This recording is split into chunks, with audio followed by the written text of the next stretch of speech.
እዚህ ግብጽ ድረስ መጥቶ እንዴት ኢትዮጵያን ሳይወር ቀረ። በጣም በጊዜውም የነበሩ ኢትዮጵያውያን በሴቶች ተዋጊዎችም ጭምር ያምኑ ነበር። በሌሎችም ዓለማት እስከ ግሪክ እስከ ሮማ ድረስ የተፈሩና የተከበሩ ነበሩ። በጣም ተዋጊ ከመሆኗ የተነሳ ከሮማውያን ጋር በተደረገ ውጊያ ምክንያት አንድ አይኗ ተጎድቶ ስለነበረ አንድ አይኗ ማየት አይችልም ነበር።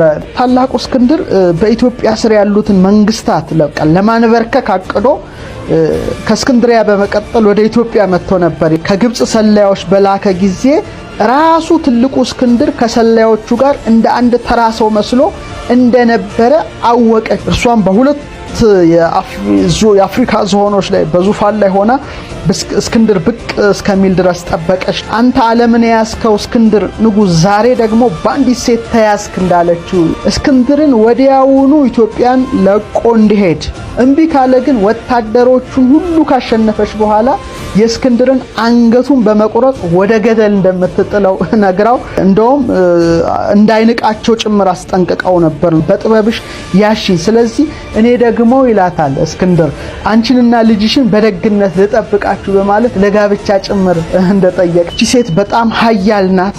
እንደምታውቁት ከኑቢያ ጀምሮ ያለውን ስልጣኔ፣ ከናፓታ ጀምሮ ያለውን ስልጣኔ፣ ከመርዌ ጀምሮ ያለውን ስልጣኔ ብዙዎቻችሁ ታውቁታላችሁ የሚል እምነት አለኝ። በዛ ዘመን ደግሞ የተነሳ አንድ ታላቅ ንጉስ አለ፣ ዓለም ሁሉ የሚያውቀው ጀብዱነቱን የመሰከረለት ታላቁ እስክንድር ነው። እንግዲህ እስክንድር ከመቄዶንያ ወደ አሶር፣ ወደ ፋርስ፣ ወደ ህንድ እያለ ሲያስገብር የቆየ ገናና ንጉስ ነው። በተለይ ዜና እስክንድር እጅግ ከሚያስደስተኝ መጽሐፍ ውስጥ ነውና የእስክንድርን ጀብዱ ዓለም ላይ እንዴት እየዞረ ያስገብር እንደነበረ ኃያልነቱ እንግዲህ የእስክንድርን ገናንነት ይሄንን ሳነብ በጣም ጀብደኝነቱ ይገርመኝ ነበር እና ዜና እስክንድርና ሌሎች መጻሕፍት ስመለከት ግን እስክንድር እንደዚህ ምን አይነት ጀግና ነው ብዬ ስደምም ለካ እስክንድርን ደግሞ ያስደነገጠች አንዲት ኢትዮጵያዊት ንግስት ላይ በድንገት አይኔ ያረፈ። እቺ ንግስት ቅንዳቄ ናት። እስቲ ስለ እስክንድር ግን ቀድሜ ልንገራችሁ ኩራን ተመልካቾቻችን። እንግዲህ እስክንድር መቄዶንያን፣ አሶርን፣ ፋርስን፣ ህንድን በሙሉ የገዛ ገናና ንጉስ ሲሆን የሚደንቀው አህጉራችን አፍሪካ ድረስ በመምጣት ግብጽን ከፐርሺያኖች ነጥቆ ያው እጅ እንዳደረገውላችሁ ታውቃላችሁ። በቆይታውም እስክንድሪያን መስርቷል። በእስክንድር እስክንድሪያ ተብላለች ይላሉ የኢትዮጵያ ሊቃውንት። ለምሳሌ በቄሳር ቂሳሪያ፣ በፊልጶስ ፊልጵስዩስ፣ በቆስጠንጢኖስ ቁስጥንጥንያ የሚል እንደተሰየሙ በእስክንድር እስክንድሪያ ተብላለች። እንግዲህ እስክንድሪያንም የመሰረተ ነው እና እስክንድሪያ ድረስ መጥቶ እዚህ ግብጽ ድረስ መጥቶ እንዴት ኢትዮጵያን ሳይወር ቀረ? ይሄ በጣም የሚያስደንቅ ነገር ነው። እንዴት ግብጽ ድረስ መጥቶ እስክንድር ኢትዮጵያን እንዴት አልያዘም የሚለው ነገር ብዙዎችን ያስገርማል። እና ያልያዘበትም ምክንያት ከአንዲት ብርቱ ተዋጊ ንግስታችን የተነሳ እንደሆነ ነው ታሪክ ጸሐፍት የጻፉት። በተለይ ካሊስቴስ በተባለ ጸሐፊ የተዘጋጀ አንድ የጥንት ታሪክ እንደሚነግረን ታላቁ እስክንድር በኢትዮጵያ ስር ያሉትን መንግስታት ለማንበርከክ አቅዶ ከእስክንድሪያ በመቀጠል ወደ ኢትዮጵያ መጥቶ ነበር ይላል። ሆኖም ግን እቅዱ በኢትዮጵያዊቷ ተዋጊ ንግስት በጀግናዋ ቅንደቄ ተሰናክሎበታል በማለት የታሪክ ጸሐፊ ጽፏልና እቺ ንግስት ማናት? ብዙዎቻችሁ እንደምትጓጉ ሙሉ እምነት አለኝና ስለቺ ንግስት ያወቅኩት አንደኛ አንድ ብራና ሳነብ ነው። ብራናው አለኝ ዮሐንስ መደብር የሚባል የታሪክ ጽሑፍ ነው፣ ጥንታዊ ጽሑፍ ነው እና እዛ ላይም ታሪኳ ተጠቅሷል። ከሀገራችን ጻፍ ተክለ ጻድቅ መኩሪያም አንስተዋታል፣ ሌሎችም አንስተዋታል። እንደ ታሪከ ነገስት ኒካውላ ቅንዳቄ ሶስተኛ ለ10 ዓመት ነው የነገሰችው ከክርስቶስ ልደት በፊት ከ333 እስከ 323 10 ዓመት ኢትዮጵያን መርታለች እና እቺ እንደ ተክለ ጻድቅ መኩሪያ የኢትዮጵያ ታሪክ መጽሐፋቸው በግሪክም በላቲንም በቅብጥም ስሟ ካንዳስ ወይም ካንታቂ ወይም ካንዳቂ ይላታል ብለው ይጽፋሉ። በግዕዝ መጻሕፍት ደግሞ ህንደኬም ትባላለች ይላሉ። በዮሐንስ መደብር መጽሐፍ ደግሞ ቅንዳቅስ ብሏታል ብለው ጽፈዋል። በታሪከ ነገስታችን ኒካውላ ቅንዳቄ ይላታል።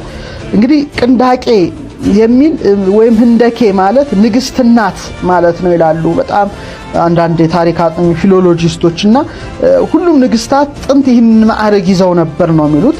እነዚህ የኢትዮጵያ ህንደኬዎች በጣም ከወንዶች ነገስታት የማይተናነስ ስልጣን ነበራቸው። በተለይ ንጉሶችን ይመርጡ እንደነበረ እነዚህ የታሪክ ጸሐፍት ይጽፋሉ። በራሳቸው መብት ገዢዎች ነበሩ። ከንጉሱ ጋራ ከእይታ ባለፈ ከጎኑ ሆነውም ጭምር ይገዙ ነበረ እና የስልጣናቸው ዘመን ከክርስቶስ ልደት በፊት ተነስቶ እስከ 115 ዓመተ ምህረት ድረስ ዘልቆ እንደነበረ ነው የሚነገረው። እና እነዚህ ንግስታት ኢትዮጵያውያን ንግስታት በጣም በውትድርና የተካኑ ነበሩ ነው የሚለው ታሪኩ። በጣም በጊዜውም የነበሩ ኢትዮጵያውያን በሴቶች ተዋጊዎችም ጭምር ያምኑ ነበር ነው የሚለው። በጣም እነዚህ ሴቶች ጠንካሮች ነበሩ፣ በቁመታቸውም የገዘፉ ነበሩ። ደግሞ በጣም ሁሌ በሚያምር አለባበስ የሚዋቡ ነበሩና በጣም በኢትዮጵያም በሀገራቸውም በሌሎችም ዓለማት እስከ ግሪክ እስከ ሮማ ድረስ የተፈሩና የተከበሩ ነበሩ ነው የሚሉት እነዚህ ህንደኬዎቻችን። በጣም በውትድርና የተካኑ ነበሩ። በዚያው ልክ ደግሞ በተልባ እግር ልብስ የሚያጌጡ ሐር የሚለብሱ ነበሩና በጣም የተፈሩ በጣም የተከበሩ ነበሩ የኢትዮጵያውያን ንግስታት እንግዲህ ህንደኬዎች። እና በተለይ በቀዳማዊ ፕሊኒ ዘ ኤልደር ብዙዎቻችሁ ታውቁታላችሁ የኢትዮጵያ ንግስታት ህንደኬ የሚለውን ስም መያዛቸው ይላል እንደውም ከገናንነታቸው የተነሳ የጥንት ሲሪያንና ሜዲትራኒያንን በመግዛታቸው ነበር በማለት ጨምሮ ይጽፋል። እና እቺ ንግስት በተለይ ቅንዳቄ አንዳንዶቹ ምንድነው የሚሉት በጣም ተዋጊ ከመሆኗ የተነሳ ከሮማውያን ጋር በተደረገ ውጊያ ምክንያት አንድ አይኗ ተጎድቶ ስለነበረ አንድ አይኗ ማየት አይችልም ነበር ይላሉ። በጣም ተዋጊ ነበረችና ኃይለኛ ነበረች፣ በጣም ብልህ ነበረችና በአንድነት መምራት የምትችል ነበረች ይላል ቅንዳቄና በጣም ትፈራ ትከበር የነበረች ናትና በጦር ሜዳ የሚተካከላት አልነበረም ብሎ ያነሳታል። ሶስት የታሪክ መዛግብትን በዚህ ላይ ለማስረዳት እሞክራለሁ። አንደኛው ዮሐንስ መደብር የተባለው ጥንታዊ መጽሐፍ ነው እና ዮሐንስ መደብር ምን ይላል? ህንደኬንና ሀገሯ ኢትዮጵያን ለመሰለል ከግብጽ ሰላዮች በላከ ጊዜ ራሱ ትልቁ እስክንድር ከሰላዮቹ ጋር እንደ አንድ ተራ ሰው መስሎ እንደነበረ አወቀች ይላሉ። በጣም ይገርማል። እስክንድሪያን ከገዛ በኋላ ስለዚህ ቻያል ሴት ይሰማልና እስቲ የኢትዮጵያን ነገር መሰለል አለብኝ ብሎ ተራ ወታደር መስሎ ከሰላዮች ጋራ ኢትዮጵያ ጭምር ሊመጣ ወደ ድንበሯ እንደተጠጋ ነው ዮሐንስ መደብር የሚጽፈው። እሷ ግን በጣም ባላት የውትድርና ብቃት የምርመራ ብቃት እስክንድር መሆኑን አውቃው ከያዘችው በኋላ አንተ ዓለምን ያስከው እስክንድር ንጉስ ዛሬ ደግሞ በአንዲት ሴት ተያዝክ እንዳለችው ይጽፋል። በጣም ይገርማል። በአንዲት ኢትዮጵያዊ ሴት ተያዝክ ዛሬ ብላ እንዳለችው እስክንድር ደግሞ ምን ብሎ መልሶላታል? በእውቀትሽ በህሊናሽ ጥልቀትና በጥበብሽ ያሽኝ ይላታል። በጣም አስተውሉ። በእውቀትሽ ይላል። እውቀት ቀላል አይደለም። ቀጥሎ በህሊናሽ ጥልቀት ይላል። የሐሳብ ጥልቀት ነበራት ማለት ነው። በጥበብሽ ያሽኝ ይላል። እንግዲህ አስቡ፣ ጥበብ ከፍታ ነው። ኩላሊት ያጤሰውን ልብ ያመላለሰው ናላ ያወረሰውን ያስተባበረ ሰው ነው ጠቢብ የሚባለውና በጥበብሽ ያሽኝ። ስለዚህ እኔ ደግሞ ይላታል እስክንድር አንቺንና ልጅሽን በደግነት ልጠብቃችሁ በማለት ለጋብቻ ጭምር እንደጠየቃት ይጽፋል።